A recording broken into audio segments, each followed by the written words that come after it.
Express सुबह से ही तमाम अपडेट्स आप तक पहुंचा रहा है। रुझानों में कैसे कैसे कमल खिलता हुआ नजर आ रहा है, ये हम आपको बता रहे हैं और इसका साथ ही साथ एनालिसिस भी कर रहे हैं कि आखिर ऐसा कैसे हुआ, क्या कुछ बदलाव तमिलनाडु में हुए, कैसे ये तमाम बदलाव हुए, क्या कुछ बीजेपी में हुआ, असम में जो आंधी आई हुई है, तूफान आया हुआ है, उस पर भी हम लगातार बात कर रहे हैं।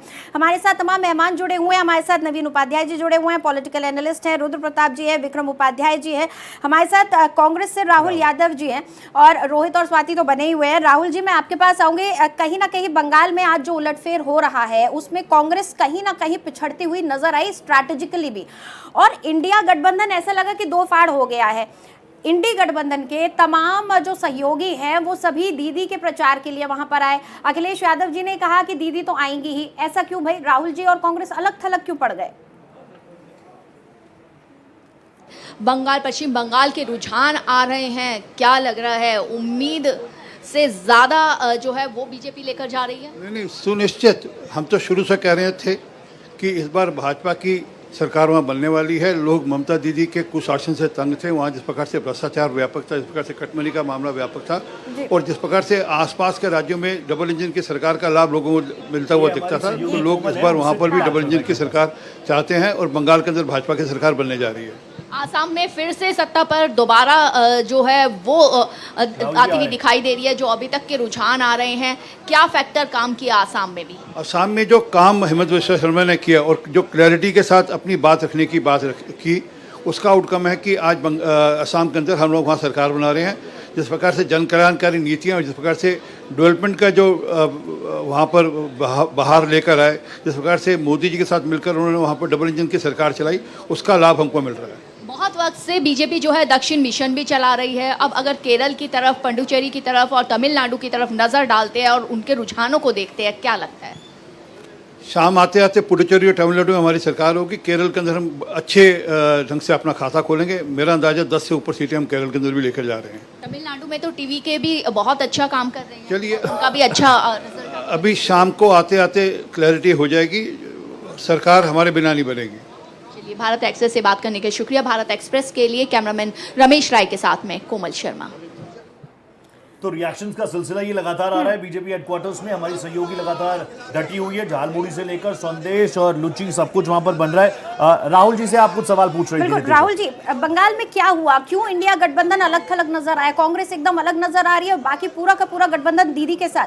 हम पॉलिटिकल पार्टी है, हम चुनाव लड़ना हमारा अधिकार है। जिस तरीके से आप फ्रेंडली फाइट की बात अभी आपका कोई पैनलिस्ट कर रहा था, तो देखिए दिल्ली के अंदर भी शिंदे सेना ने चुनाव लड़ा था भाजपा के सामने, नीतीश कुमार जी ने भी चुनाव लड़ा था। तो इसमें कोई वो नहीं है। जिस तरीके से टीएमसी का भी वहाँ भ्रष्टाचार जो था चरम पर था, वहाँ शारदा चिट फंड स्कैम सामने आया, रोज वैली स्कैम सामने आया, एसएससी भर्ती घोटाला। की सरकार ने पश्चिम बंगाल के लोगों को प्रताड़ना दिया है और यह जो आप देख रही हैं, यह जो परिवर्तन का चुनाव हो रहा है, परिवर्तन के चुनाव के परिणाम टीवी चैनल्स पर आ रहे हैं, उसी प्रताड़ना का परिणाम है एक। और दूसरा मैं कह दूं कि माँ काली का आशीर्वाद भारतीय जनता पार्टी के कार्यकर्ताओं के। अपराजिता सारंगी को आप सुन रहे थे, लगातार वो रिएक्ट करते। राहुल भाई प्लीज कंक्लूड कर, जल्दी से अपनी बात रखिए। राहुल भाई, नीतीशा कह रही है इंडिया ब्लॉक अलग थलग क्यों पड़ा? फिर दिल्ली में साथ आएंगे लोग, कंफ्यूज नहीं होंगे? नहीं, बिल्कुल नहीं है। जिस तरीके से शिंदे सेना ने भी तो भाई भाजपा के खिलाफ चुनाव लड़ा है दिल्ली में, नीतीश कुमार जी ने भी चुनाव लड़ा है। नीतीश कुमार जी के लिए अमित शाह ने कहा था कि इनके लिए हमेशा के लिए दरवाजे बंद हैं। तो कैसे आगे, कैसे आज एनडीए में है? किस तरीके से उनको मुख्यमंत्री से हटाकर राज्यसभा भेज दिया गया? उनके स्वास्थ्य को किनारे करके और स्वास्थ्य का खराब स्वास्थ्य का फायदा उठाकर भाजपा ने जिस तरीके से उनके साथ खेल किया है, उनको मुख्यमंत्री पद से हटाकर राज्यसभा मात्र तक सीमित कर दिया है उनको।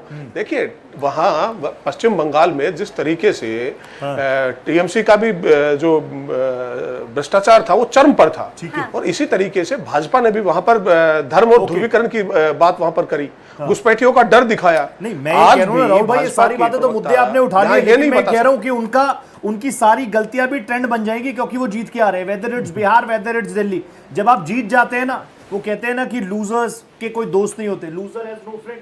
और अगर आप विनर है तो हर कोई कहता है ये तो मेरा दोस्त है, ये तो मेरा भाई है। मैं तुरंत आ रहा हूं, एहतशामुल हक साहब मेरे साथ जुड़ चुके हैं, टीएमसी के वक्ता है, प्रवक्ता है, बहुत शानदार बात रखते हैं। हक साहब मैं तो आंकड़े देख रहा हूं, ट्रेंड्स देख रहा हूं, 190 बीजेपी, 97 टीएमसी, 100 से भी नीचे आ गए आप तो, 200 पार की बात कह रहे थे। हाँ नमस्कार।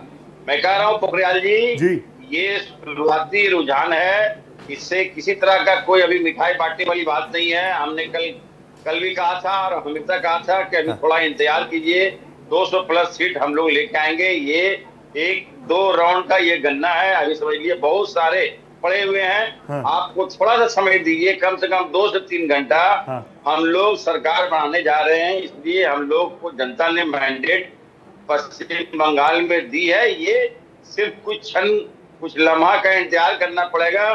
गिनती जब पूर्ण हो जाएगी तो देखेंगे आप। नेताओं ने काम किया, हमारे नेताओं ने खून पसीना एक करके काम किया। प्रधानमंत्री मोदी जी ने 2014 में ही इस विषय में सोच लिया था, उस दिशा में काम हुआ है। तो मैं कह सकता हूं कि अभी हम लोग बहुत ही निर्णायक और प्रभावी जीत की तरफ आगे बढ़ रहे हैं। ये थे डॉक्टर सुधांशु त्रिवेदी, जिन्होंने कहा कि भारतीय जनता पार्टी ने लोगों को भरोसा दिया और भरोसा पे जनता ने हमें वोट दिया और हम प्रचंड जीत की तरफ अग्रसर हैं। वीडियो जर्नलिस्ट रमेश के साथ कृष्ण मोहन शर्मा, भारत एक्सप्रेस, दिल्ली। हक साहब जीत रहे हैं, 200 पार आ रही है, कितने 100 किलो रसगुल्ले बना दिए ये बता दीजिए, बांटेंगे ना शाम में फिर? देखिए रसगुल्ले तो बांटना है, समय का थोड़ा सा वेट कीजिए, 4 घंटा के बाद रसगुल्ला भी खिलाएंगे और जिलेबी खिलाएंगे। अभी हम लोग समझिए कि पूरा इत्मीनान है कि थोड़ा सा वेट कर रहे हैं और 4 बजे का जब समय आएगा देखेंगे पूरा जगह पूरा हरा भरा रहेगा, पूरा शहर में हरा भरा रहना चाहिए, हरा भरा रहना चाहिए। ठीक है, मार्केट में हरा गुलाल, भगवा गुलाल मिल नहीं रहा, आउट ऑफ स्टॉक हो गया है। देखिए ये रुझान है, शुरुआती रुझान है। इस पर कोई भी समझिए फैसला करना एकदम गलत हो। दादा 90 सीट्स कवर हो जाएंगी हक साहब, 90 सीट्स का डिफरेंस है, 90 सीट्स। ठीक है, अभी तो 2 राउंड 3 राउंड का अभी समझिए, 15 राउंड के, 16 राउंड के, 17 राउंड समझिए कि अभी गन्ना बाकी है पोखरियाल जी। समय लगेगा, समय थोड़ा सा इंतजार कीजिए। चौथी बार ममता बनर्जी 12 बजने वाला है, ये बढ़िया नहीं है। हम नहीं 12 बजने वाला है। नहीं, रोहित कहते हैं ना, दिल के बहलाने को गालिब ये ख्याल अच्छा है। भारतीय जनता पार्टी के नेतृत्व में एनडीए की सरकार आ रही है। क्या लगता है जिस तरीके से ममता बनर्जी जब सत्ता में आई थी और लगातार सत्ता में रही, तो लेफ्ट को हटा के सबसे बड़ा फैक्टर रहा था कि जिस तरीके से लॉ एंड ऑर्डर लचर था वहां पर, यही मुद्दा बीजेपी ने ममता के राज में उठाया, यही बड़ा फैक्टर दिखाई दे रहा है। निश्चित तौर पर जो कुशासन ममता बनर्जी का था, जिस तरह से महिलाएं असुरक्षित थी, जिस तरह टोलेबाजी चल रही थी, जिस तरह सिंडिकेट राज था, वही सबसे बड़ा मुद्दा था।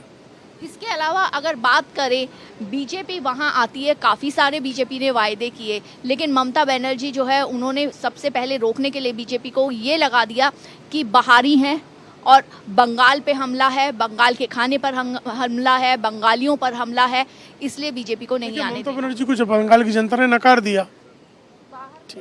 तो चलिए, ये थे हमारे साथ बीजेपी के राष्ट्रीय प्रवक्ता प्रेम शुक्ला। तो बीजेपी का यही मानना है कि जो बड़ा फैक्टर पश्चिम बंगाल में बीजेपी के आने का और ममता बनर्जी के जाने का रहेगा, वो रहेगा वहाँ का लॉ एंड ऑर्डर, जिसे लगातार इतने सालों से बीजेपी जो है वो उठाती आई है। और अगर देखें तो 0 से 3, 3 से 77 और 77 से अब कितने पार करेगी, कितना किस तरीके का प्रचंड बहुमत लेके कितनी सीटें बनाएगी, ये देखना अभी बाकी है। भारत एक्सप्रेस के लिए कैमरामैन रमेश राय के साथ मैं कोमल शर्मा। हमने पूरी कोशिश करी है कि लोग निर्भय जाके वोट दे के आए। हमने पूरी कोशिश करी है कि ईवीएम की सैंक्टिटी मेंटेन हो। हमने पूरी कोशिश करी है कि स्विफ्ट काउंटिंग हो। हमने अपील किया है सबको कि आप जो है लॉन्डर हाथ में मत लीजिएगा। इलेक्शन आते हैं जाते हैं, ये एक पर्व की तरह है, फेस्टिवल की तरह है, जैसे दुर्गा पूजा होती है। आइए आप आगे प्रिपरेशन कीजिए, जब कैंपेनिंग पीरियड होता है, वोट के समय आप जैसे पेंडल जाते वैसे जाइए। अब जब विसर्जन का समय आ गया तो विसर्जन कीजिए, उस टाइप का है। सर, जब 2 चरण का चुनाव का ऐलान किया गया था तो दूसरे स्टेट में कहा जा रहा था कि पता नहीं चुनाव आयोग कितना सक्सेस हो पाएगा। पश्चिम बंगाल में एक रीति रही है कि 3 से 7 चरणों के चुनाव तक एक रीति रही है। उस मीत को आप लोगों ने तोड़ा और अब सफलतापूर्वक नतीजे सामने आए। क्या कहेंगे सर, थोड़ा बोलिए। हम लोग तो रेडी थे, हम लोगों ने चुनाव आयोग से कहा था कि सिंगल फेज में करना है तो भी हम रेडी है, हम रिस्पॉन्सिबिलिटी लेने को तैयार हैं। हमने कहा था, लेकिन वहाँ पे बहुत सारे क्राइटेरिया होते हैं, वहाँ पे फोर्स का क्राइटेरिया होता है, सेंट्रल फोर्स कितनी अवेलेबल नहीं है, प्लस और क्राइटेरिया होते हैं। और हो सकता है फ्यूचर में बहुत जल्दी बंगाल में सिंगल फेज इलेक्शन भी हो। Thank you sir. दादा सीईओ मनोज अग्रवाल को आप सुन रहे थे। साफ तौर पर जिस तरीके की जिम्मेदारी होनी चाहिए उन्होंने कहा निष्पक्ष होगी, कोई दिक्कत वाली बात नहीं है। कुछ विजुअल्स आ रहे थे जिसमें कई जगहों से आपने देखा होगा अभी कुछ छुटपुट घटनाएं भी आई थी। फोर्सेस का हैवी डिप्लॉयमेंट है तो कोई ज्यादा दिक्कत होगी नहीं, लेकिन ठीक है नितीशा। बिल्कुल, देखिए तस्वीर साफ है। साफ ये कहा जा रहा है चुनाव आयोग की तरफ से कि आप चाहे कितने भी आरोप लगाएं, लेकिन हमने पूरा जोर लगाया है। फोर्सेस की डिप्लॉयमेंट उसी तरीके से हुई है कि यहाँ पर बहुत निष्पक्ष तरीके से चुनाव हो। नवीन जी, आपके पास मैं आऊंगी। ये जो तमाम तस्वीरें इस वक्त हमारे सामने आ रही हैं, ये तो क्लियर इंडिकेशन दे रही हैं। अब हम इनको ये नहीं कह सकते कि ये सिर्फ रुझान है, ये नतीजों में तब्दील हो रहे हैं, लेकिन ये नतीजे 2029 के लिए अब क्या ऐलान कर रहे हैं बीजेपी के पक्ष से? नहीं, निश्चित तौर पर देखिए 2029 का लोकसभा का चुनाव और विधानसभाओं के चुनाव में मुद्दों में बहुत बड़ा अंतर होता है, और ये हम लोगों ने 2024 में देखा है। 2024 में भारतीय जनता पार्टी एनडीए ने एक ट्रेंड सेट किया कि भाई अब की बार 400 पार, और अच्छे तरीके से उन्होंने कैंपेन में कहीं कोई कमी नहीं थी। मोदी जी ने बड़ी मेहनत की, बावजूद इसके 292 पर आकर उनका कांटा अटका। तो ये मुद्दे बहुत अलग हैं। देखिए राज्यों में क्या होता है, राज्यों की अपनी सरकार 15 साल की एक सरकार जो ऑलरेडी चल रही थी बंगाल के अंदर, और उस सरकार के बाद में एक नई एंट्री भारतीय जनता पार्टी ने मारी। साथ के सराउंडिंग के जो उनके राज्य हैं उनमें ऑलरेडी भाजपा एग्जिस्ट कर रही है बतौर सरकार, तो निश्चित तौर पर बंगाल भी एक बदलाव चाह रहा था। और मुझे लगता है अभी जो ट्रेंड आ रहे हैं इनमें बहुत बड़ा चेंज होने वाला नहीं है। हाँ, एक अपवाद जरूर हम लोगों ने देखा था हरियाणा के चुनाव में, लेकिन वो वाली स्थिति मुझे नहीं लग रहा कि बंगाल में अभी ऐसे सामुल हक बोल रहे थे, लेकिन मुझे नहीं लगता है कि इस टैली में बदलाव होगा। कि लगभग इसी ट्रेंड के साथ आगे बढ़ेगी। हाँ, 10-20 सीटें ऊपर नीचे हो सकती हैं, लेकिन ये बड़ा क्लियर है कि वहां Bharatiya Janata party full majority के साथ सरकार। बड़ा अपडेट आपको दे दूं, अभी जो इलेक्शन कमीशन ऑफ इंडिया के ऑफिशियल रुझान हमारे सामने चल रहे हैं उसमें 147 मिल गए हैं भारतीय जनता पार्टी को। 147 यानी जो बहुमत का आंकड़ा है, 294 टोटल सीट्स हैं। आज 293 सीट्स पर मतगणना हो रही है। एक सीट आप जानते हैं फाल्टा, वहां पर वापस से 21 तारीख को चुनाव होगा। तो बहुमत तो मिल गया इन रुझानों में। लेकिन एक चीज और बताऊंगा, वो एक बार पहले अनूप भाई अगर हमारे साथ जुड़े हुए हैं। अनूप भाई आपने चश्मा भी लगा लिया, मतलब धूप आ गई है तेज। प्लीज मुझे बता दीजिए क्या कुछ चल रहा है। और कई जगहों से हमने तस्वीरें देखी, कई कार्यकर्ता प्रोटेस्टर्स बनकर सड़कों पर उतरे, कह रहे हैं ठीक नहीं हो रहा। और हमने मनोज अग्रवाल जी को भी सुना, निष्पक्ष चीजें चल रही हैं। वहां पर क्या माहौल है? रोहित, मैंने कहा था मौसम बदल रहा है और बार बार बदल गया मौसम। अब देखिए मेरे पीछे अब टीएमसी का दफ्तर है, मुख्यालय है। ये मुख्यालय जहां आमतौर पर खूब चहल पहल हुआ करती है, आज सन्नाटा पसरा है। इस मुख्यालय में कोई आदमी, कोई भी टीएमसी का बड़ा नेता यहाँ मौजूद नहीं है। पूरा सन्नाटा पसरा है। मेरे बाईं तरफ देखिए टीएमसी का कैंटीन, जहां कोई नहीं है। इसके अलावा कोई भी नेता यहाँ पहुंचा नहीं। यानी टीएमसी को भी पता चल गया कि भाई मायूसी है उनके खेमे में, वहां कुछ भी नहीं हो पा रहा है, जीत नहीं पा रहे। एटीएमसी का दफ्तर देखिए, इक्का दुक्का लोग यहाँ पर मौजूद है, इसके अलावा कोई भी नहीं। और ठीक मेरे बाईं तरफ आप देखिए ये बड़ा सा पोस्टर लगा है, देखिए ममता बनर्जी का ये बड़ा सा पोस्टर, और ये बताने की कोशिश की जा रही थी कि एक बार फिर ममता बनर्जी आ रहे, लेकिन देखिए हुआ उल्टा। और टीएमसी का दफ्तर यहाँ हम आपको सीधे दिखा रहे हैं, यही मेन दफ्तर है पश्चिम बंगाल में टीएमसी का। लेकिन यहाँ क्या हाल है, 5 मंजिला ये दफ्तर, लेकिन यहाँ पर पूरा सन्नाटा पसरा है और इक्का दुक्का लोग हैं। क्योंकि अब जो रुझान आया रोहित, इन रुझानों में बीजेपी जितनी आगे बढ़ रही है उतना कवर कर पाना अब मुश्किल है। जो एग्जिट रुझान है वो अब नतीजों में तब्दील हो जाएंगे। और ये मार्जिन इतना लंबा हो गया रोहित कि देखिए 12 बजने वाले हैं, इसके बाद शायद इस मार्जिन को कवर कर पाना मुश्किल होगा रोहित। यानी टीएमसी के लोगों को भी पता चल गया कि शायद उनके हाथ से सत्ता चली गई। दीदी जो कह रही थी वो चीजें अब नजर नहीं आ रही हैं। बीजेपी जो एग्जिट पोल में नतीजे आए थे बिल्कुल उसी के करीब नजर आ रही है। और यह तस्वीर बयां करे, सन्नाटा पसरा है, पूरी यहां से मायूसी छाई हुई है। और तस्वीर कह रही है कि हार मान रही है टीएमसी। रोहित, दुबे जी इतना सन्नाटा क्यों है? लेकिन दुबे जी एक चीज और बताऊं, आप कह रहे हैं मैंने लगातार चीजों को देख रहा हूं। मैं खुद अभी 1.5 महीने बाद आया हूं बंगाल से घूम फिर के। बहुत बढ़िया है बंगाल, बहुत खूबसूरत है, बहुत खूबसूरत लोग हैं। लेकिन मैं एक चीज आपको बता रहा हूं, कई जगहों पर राउंड जाने हैं 23, 24, 25 तक।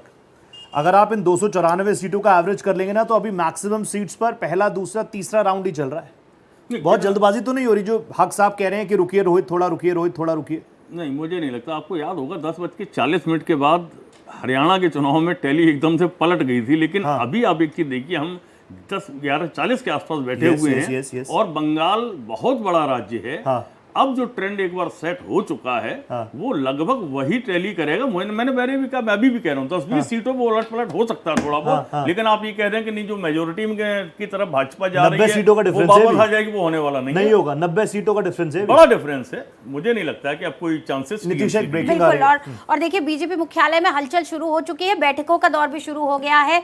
बीजेपी मुख्यालय में आज शाम को प्रधानमंत्री पहुंच रहे हैं, उससे पहले यहाँ पर बैठक बुलाई जा रही है। तमाम कार्यकर्ता भी वहां पर हमको नजर आ रहे हैं। शाम की तैयारियां शुरू हो चुकी हैं और ये तैयारियां साफ तौर पर बता रही हैं कि ये जो रुझान है ये नतीजों में तब्दील होने वाले हैं। विक्रम जी आपके पास मैं आऊंगी, रुझान नतीजों में तब्दील होंगे ऐसा अब हम कह सकते हैं, ऐसा अंदेशा अब हो रहा है। मैं तो अभी वेट करूंगा नितीशा थोड़ा, ये नहीं अंदेशा हम कह रहे हैं कि मैं तो वेट करूंगा, आप हक साहब के साथ खड़े रहिए। बिल्कुल मॉरल सपोर्ट मिलते रहना चाहिए।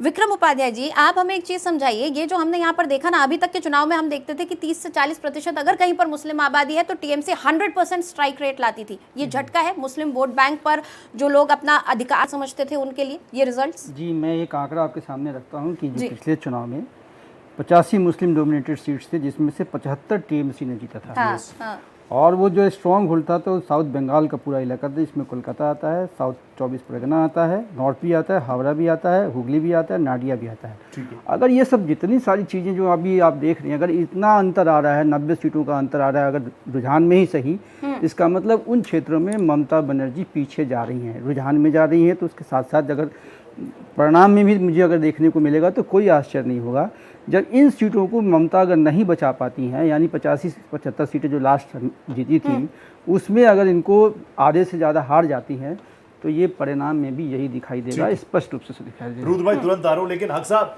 राहुल भाई आपके पास भी तुरंत आ रहा हूँ। हक साहब मैं तो कह रहा हूँ मैं रुकूंगा आपके साथ, क्योंकि अभी कई जगहों पर 1 राउंड 2 राउंड, कई जगहों पर 20-20 राउंड अभी बाकी है और एक राउंड में खेल पलट जाता है, क्योंकि जो लगातार रुझान आ रहे हैं ना, किसी सीट पर 2000, 1600, 1700 सिर्फ इतना ही डिफरेंस है।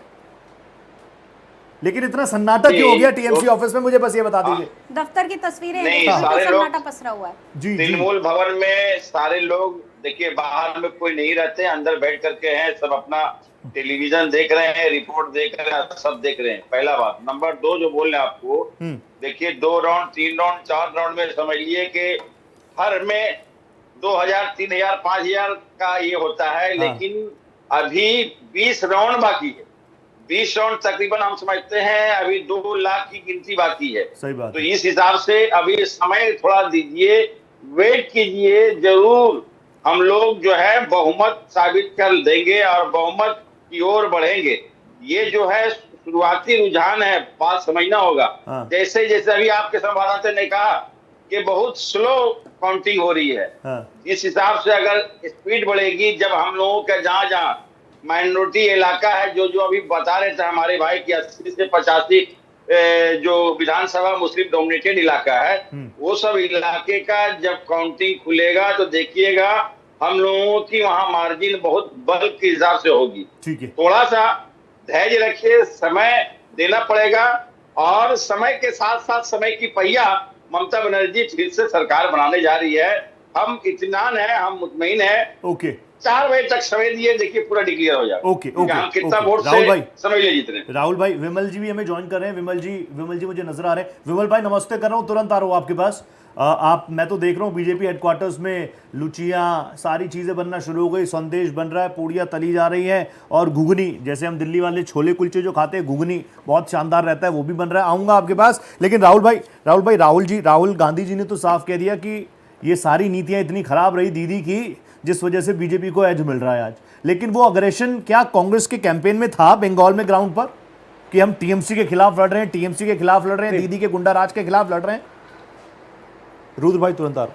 नहीं, बिल्कुल बोलिए। राहुल गांधी जी ने लगातार कहा वहाँ पर कि टीएमसी का वहाँ पर जिस तरीके से टीएमसी सरकार वहाँ चल रही थी, उसमें लगातार उनके ऊपर भ्रष्टाचार के आरोप थे और जिस तरीके से टारगेटेड किलिंग वहाँ हो रही थी, चुनाव में जिस तरीके से फसाद हो रहे थे, हमारे एक कार्यकर्ता की हत्या कर दी गई टीएमसी के कार्यकर्ताओं के द्वारा, तो हमने उस प्रताड़ना को झेला है भाई।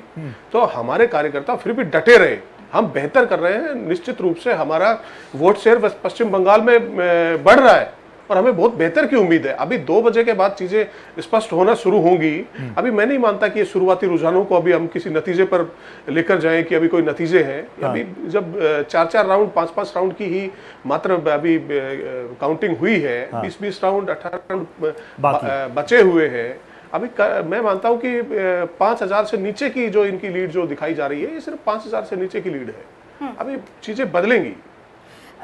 हक साहब और यादव जी कह रहे हैं कि अभी हमें रुकना चाहिए, अभी तो शुरुआती दौर है। रुद्र जी, आपको क्या लगता है, क्या अमूमन हम ये मानते हैं 12-1 बजे के बाद में नतीजे हैं, ये है ना, ये नतीजे हैं 12-1 बजे के बाद हम मानते हैं। 11:15 बज चुका है, कितना और इंतजार हमें करना चाहिए? इलेक्शन कमीशन पे छोड़ दीजिए नतीजे। नहीं, आप ही नतीजे क्यों बता रहे हैं? दोनों लोग अपनी बातें रख रहे हैं, किसको बोलते हैं? दोनों लोगों को अगर वहाँ पर फायदा नहीं है। नतीजा अभी कांग्रेस के प्रवक्ता को आप केरल में पूछ लीजिए तो वो चीज अच्छी है, तो बता तो रहे अच्छा मेहनत की हमने, वहाँ पे कनेक्ट किया जनता से। नहीं कहीं भी नहीं है। केरल में हम नो डाउट और भी लीड करेंगे। ओके, राहुल भाई आ रहा हूँ, राहुल भाई केरल को भी मैं नतीजा ही मान रहा हूँ। ठीक, देखिए सब लोग नतीजा मान रहे हैं। केरल में नतीजा है, सवाल ये उठता है जो एक ट्रेंड होता है 2-3 घंटे का जो ट्रेंड होता है वो ऑलमोस्ट क्लियर हो जाता है कि जनता किसके पक्ष में है। क्योंकि अगर आप वोटिंग परसेंटेज में भी देखेंगे तो पश्चिम बंगाल में बीजेपी 3-3.5% लड्डू बटने शुरू हो गए। देखिए तस्वीरें आ रही है, लड्डू बटने शुरू हो गए। तो अगर वो लीड कर रही 3-3.5% वोट बढ़ा लिया जिस पार्टी ने, जिसके 5-6% कम थे,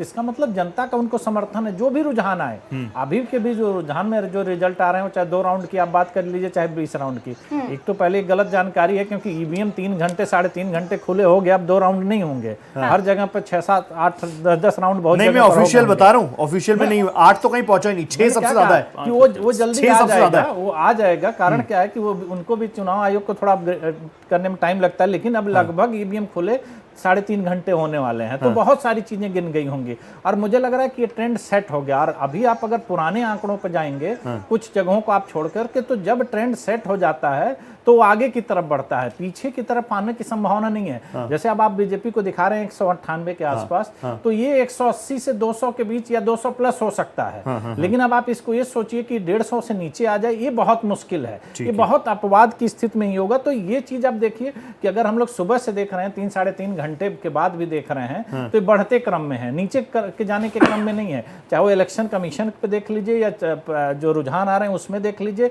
और जो कांग्रेस के प्रवक्ता कह रहे हैं, कांग्रेस का तो मुझे बंगाल में खाता खुलते नहीं दिख रहा है, जबकि बंगाल में इनके बड़े बड़े नेता हैं। ऐसा नहीं है कि बंगाल में इनके छोटे नेता हैं, चुनाव में लड़े हैं, चुनाव लड़ रहे हैं। तो ये एक बहुत बड़ी, जैसे अगर आप ममता बनर्जी के खिलाफ कैंपेन कर रहे थे, उनकी बहुत सारी कमियों को आप बता रहे हैं, तो इसका मतलब है कि आपका ग्राउंड पे नेतृत्व नहीं था। क्योंकि अगर आप इतने उनकी कमियां थी, इतनी बुराइयां थी, उसके बावजूद भी अगर आप 1 सीट या 2 सीट नहीं निकाल पा रहे हैं, वेस्ट बंगाल जैसे जहां मतलब लगभग 300 सीटें, 294 सीट बहुत होती है, तो ये एक सोचने वाला बात है। क्योंकि आप एक राष्ट्रीय दल हैं, आप केरल तक एकदम समुद्र तक, पहाड़ से लेकर समुद्र तक शिफ्ट हो गए हैं, तो आपको ये सोचना पड़ेगा। लेकिन मुझे जो अभी देखिए, वो पार्टी के तौर पे हैं, उनको कहना जायज है क्योंकि वो अंतिम समय तक बात कहेंगे। बहुत बार आप देखेंगे कि अभी तो चुनाव नजदीक और आने दीजिए ना रिजल्ट को, उसके बाद देखिए बहुत सारे और अपवादें आ जाएंगे, ईवीएम पे दोष हो जाएगा, SIR पे हो जाएगा, ऐसे बहुत पॉइंट आएंगे। लेकिन मुझे मैंने कहा कि अब मुझे ऐसा नहीं लग रहा है कि जो 5 राज्यों में चुनाव हो रहे हैं, कोई बहुत बड़ा उलटफेर नहीं होने वाला है। जो चीज दिख रही है ऑलमोस्ट वही चीज आगे चलती रहेगी। ओके दादा, आप कुछ कहना चाहें? दुबे सर, या तो मैं आपको 30 सेकंड अभी दूं या 2-3 मिनट दूं? ओके विमल भाई 30 सेकंड बस। नहीं, मैं केवल एक चीज, राहुल जी हैं और हमारे हक साहब हैं, या तो ये तय कर लो कि भैया पहले जो ईवीएम खुली हैं वो शहरी क्षेत्र की हैं, निश्चित तौर पर शहरी क्षेत्र में भाजपा को बढ़त मिलती है, या ये मिक्स खुली हैं या रूरल से खुली हैं। अगर ये रूरल से खुली हैं तो बहुत चिंताजनक तस्वीर है कांग्रेस और भाजपा के लिए। शहरी क्षेत्र की है तो एक होप कांग्रेस के लिए और टीएमसी के लिए हो सकती है। ये है ना बैलेंस बात। तुरंत आ रहा हूं विमल जी क्या करूं आपके लिए? तो शुभकामनाएं देने के लिए थोड़ा इंतजार करूं या फिर रसगुल्ला संदेश सब चालू हो गया बीजेपी हेडक्वार्टर्स में? और जानकारी ये है कि प्रधानमंत्री जी भी पहुंच रहे 6:30 बजे, टीवी के 103 पर पहुंच गए तमिलनाडु में। विमल भाई रोहित जी, परिवर्तन हो गए छे इस तरीके से जो है आज दिल्ली NCR में जो है मौसम ने परिवर्तन किया है, उसी तरीके से बंगाल के अंदर जो है राजनीतिक सत्ता का परिवर्तन हो गया है। आपने देखा आज जो है पश्चिम बंगाल की ईश्वर रूप जनता ने जो है भारतीय जनता पार्टी को अपना सिरमौर बनाया, आदरणीय प्रधानमंत्री जी को अपना आशीर्वाद दिया। भय को छोड़कर जो है लोगों ने जो है विकास की तरफ जो है अपना रुख मोड़ा है। देखिए जिस तरीके से जो वहाँ पे सत्ताधारी पार्टी थी उसने जो भ्रष्टाचार किया, जो तानाशाही किया, जो प्रशासन के जो लोग थे, जो जनता जो बंगाल के स्वरूप लोग थे उनको परेशान किए जाना उनके द्वारा। इसके अलावा जो है काफ़ी ज़्यादा हमें जो है घोटाले भी नज़र आए तत्कालीन सरकार के द्वारा, जैसे कोयला घोटाला हुआ, खनन घोटाला हुआ, पशु तस्करी हुई। आपने देखा किस तरीके से हिंदुओं को जो है मारा पीटा गया, भारतीय जनता पार्टी के कार्यकर्ताओं को पीटा गया। आपने देखा जो भी भारतीय जनता पार्टी का प्रत्याशी था उसको मारा पीटा गया। तो ये सारी चीजें जो है एक जनता जो है ना, ये जनता के अंदर से ये सारी चीजें वो अब जो था ना भय वो बैठ गया था और उसको जनता ने चुपचाप जो है जाकर जो है भारतीय जनता पार्टी को अपना वोट दिया है। इस बार जो है परिवर्तन तय था, क्योंकि रोहित भाई मैं लगभग 15 दिन तक ग्राउंड पे था और ग्राउंड पे हमने एक चीज देखा कि जनता जो है अंदर अंदर जो है सब कुछ बता रही थी, लेकिन खुल के नहीं बोले थे, खुल के नहीं बोले थे, लेकिन वो भारतीय जनता पार्टी को जो है इशारा जरूर कर दे रही थी। हम लोग जब डोर टू डोर जा रहे थे तो लोगों का एक जो है जो इशारा होता है ना कि वो है आप जाइए हम सब कुछ देख लेंगे। तो मैं ये कहना चाहता हूँ कि इस बार जो है वो भारतीय जनता पार्टी के लिए वो दिखा है। पिछली बार जब 2021 के चुनाव में मैं लगभग 15 दिन से ऊपर पश्चिम बंगाल में था, लेकिन उस समय जो है जनता जो है एक खुल के ना बोलना, चाहे भय में रहना, या जो भारतीय जनता पार्टी के जो पदाधिकारी थे उनको जो है जो टीएमसी के गुंडे हैं, जो बांग्लादेशी घुसपैठी है उनके द्वारा पीटा जाना, जो भारतीय जनता पार्टी को वोट करने वाले लोग थे उनको पीटा जाना। तो इस बार ये सारी चीजें नहीं थी। और इस बार हमारे एचएम साहब ने बोला था कि इस बार जो ममता दीदी के जो गुंडे हैं उनको जो है उल्टा करके सीधा कर दूंगा। तो इस बार जनता में जो है एक जो भय था वो हट गया था और जनता जो है खुलकर इस बार सामने आई और जनता ने जो है भारतीय जनता पार्टी को अपना आशीर्वाद दिया। ओके ओके बिल्कुल। और देखिए, और रही बात संदेश की, रोहित भाई संदेश की बात, तो मैं आपको बता देना चाहता हूँ कांग्रेस की जलेबी फीकी पड़ गई है और बंगाल की जो हमारी स्वरूप जो जनता झालमुरी जो खाती है ना वो इस बार खिलखिला के उठ गया है पश्चिम बंगाल से। तो आप रोहित भाई शाम को आइए, हम आपको झालमुरी जरूर खिलाएंगे और बंगाल की जो प्रसिद्ध मिठाई है संदेश वो आपको जरूर खिलाएंगे। Perfect perfect. अच्छा, एक और नैरेटिव जो लगातार बात हो रही थी महिलाओं की, हमने बीते चुनावों में देखा कि महिला लगभग 50% का वोट टीएमसी को देती थी, चाहे लोकसभा की बात करें या विधानसभा की। विक्रम जी आपके पास आ रही हूँ मैं। इस बार ये महिलाओं ने भी लगता है खेला यहाँ पर कर दिया, जो रुझान सामने नजर आ रहे हैं, और इसमें कई चीजें थी, हमें लोकसभा नहीं भूलनी चाहिए जो बिल गिरा दिया गया। देखिए बीजेपी की रणनीति देखिए, बीजेपी केवल हिंदुत्व की पार्टी कही जाती थी, लेकिन मोदी जी, आप इसको देख लीजिए, मोदी जी, इधर योगी जी, अमित शाह, तीनों ने मिलके महिलाओं का एक अलग से एक कह सकते हैं कि वोटर बैंक जिसको बोलते हैं ना, वोट बैंक बना दिया, जिसमें 50% लोग हैं। उनको क्या क्या दिया? उनको दिया कि अगर हमारे रहते आपकी पूरी तरह से सुरक्षा होगी, हमारे रहते आपकी जो बेटियां जो नहीं पढ़ पाती थी या नहीं जा पाती थी बाहर, वो जाएंगी, उनको रोजगार के साधन मिलेंगे, उनको सरकार से लोन मिलेगा। और मुझे लगता है सबसे ज़्यादा जो बड़ा फैक्टर बना है महिलाओं को बीजेपी की तरफ लाने में, वो सुरक्षा का मामला है। एक तरफ ममता बनर्जी कहती हैं कि 7 बजे के बाद महिलाओं को घर से बाहर निकलना ही क्यों चाहिए, दूसरी तरफ जो है बीजेपी कहती है कि अगर कोई भी गुंडा आपको छूता है तो हम हैं यहाँ पे उसकी सज़ा देने के लिए। 2-3 दिन पहले एक छोटा सा वीडियो देखा हमने कहा जिस महिला ने भी वीडियो देखा, एक यहीं का पश्चिम उत्तर प्रदेश का ही शायद मामला था कि किसी महिला को किसी ने दबोचा और उसके 12 घंटे के अंदर उसका हाफ एनकाउंटर होता है, वो चला जाता है। ये जो संदेश है, ये भारतीय जनता पार्टी ने पिछले कई सालों में, मैं इसकी शुरुआत कहूँगा शिवराज सिंह ने किया था, एक लाडली बहन योजना के साथ थी। महिलाओं को जो विश्वास जगाया मोदी जी ने, उसको बहुत आगे ले गए और अमित शाह भी उसी तरह से उसके साथ जो है चलते रहे। और ये एक कुल मिला के एक कंसोलिडेटेड बड़ी ब्रेकिंग आ गई है महिलाओं का। विक्रम जी बड़ी ब्रेकिंग आ गई है, इस पर रिएक्शन दे। 200 हो गया। भारतीय जनता पार्टी बंगाल में 200 सीटों पर लीड कर रही है, इस वक्त लीड कर रही है। ये इलेक्शन कमीशन ऑफ इंडिया की वेबसाइट पर भी आप देखेंगे तो आंकड़ा लगातार बढ़ता जा रहा है, डिफरेंस लगातार बढ़ता जा रहा है। मैं एक छोटी सी बात रखता हूँ। अभी किसी चैनल को पिछले मतलब एक दिन पहले देख रहा था, एक पत्रकार थी महिला, वो बंगाली थी, वहाँ पे उन्होंने कहा था कि हमारे घर वालों ने भी नहीं बताया कि हमने किसको वोट दिया।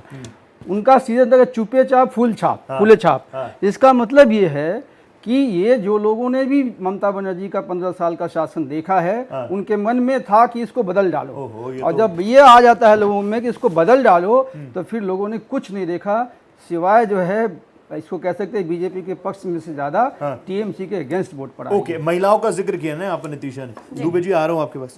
एक बड़ा फैक्टर रहा आरजीकर, पानीहाटी से रत्ना देवनाथ जी चुनाव लड़ रही हैं पानीहाटी सीट से, और मैं आंकड़ा देख पा रहा हूं 2763 वोटों से इस वक्त लीड कर रही हैं। मैं उनका इंटरव्यू करने भी गया, मैं खुद इमोशनल हो गया। रत्ना जी लगातार सड़क से लेकर, मैंने पूछा सिस्टम ने इतना मजबूर कर दिया क्या कि कल तक आप सड़क पर थे, अब आपने कहा सिस्टम में उतरना ही पड़ेगा साफ सफाई के लिए।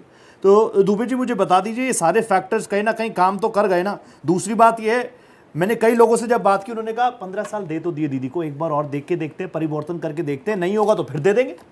निश्चित तौर पर। और देखिए ऐसा है कि डॉक्टर लोहिया ने कहा था कि अगर रोटी को आप पलटेंगे नहीं तो जल जाएगी। एक और चीज़ मैं देख रहा हूँ इस चुनाव में, जो ट्रेंड बोला थोड़ा हट के जा रहा है।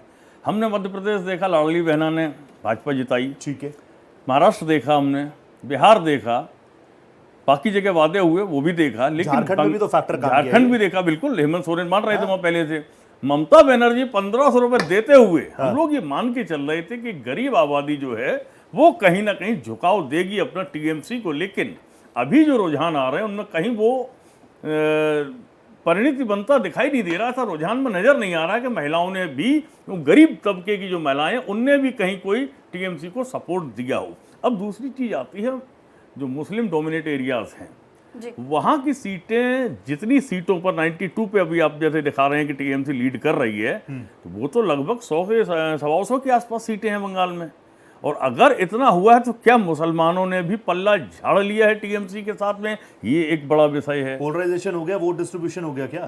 कबीर, मुझे लग रहा है कि अब इसमें अभी जब फाइनल टैली निकल के शाम को आएगी तो हमें ये देखना पड़ेगा, दिलचस्प होगा ये कि वहाँ कांग्रेस ने क्या भूमिका अदा की, कितने वोट काट पाई, कितने वोट उसको मिले।